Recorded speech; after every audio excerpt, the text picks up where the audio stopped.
Asfaltkroon, 'n gedig deur Lisandre Petrus. Mama sê, tel op jou kroon my kind. Loop met jou kop hoog, net soos jou geloof en hoop. Mama, hoe kan ek dit optel sonder om gequestion en gekritiseer te word? Mama sê dat ek nie moet worry wat mense sê nie.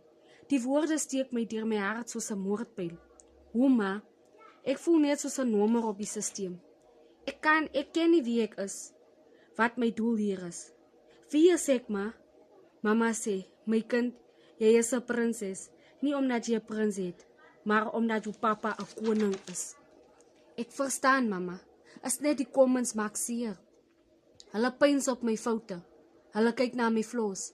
Mama sê, my kind, hy beloof jou vrede in sy woord. Ek verstaan nie, ma.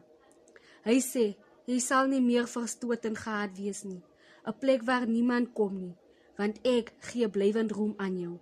Vreugde sonder einde.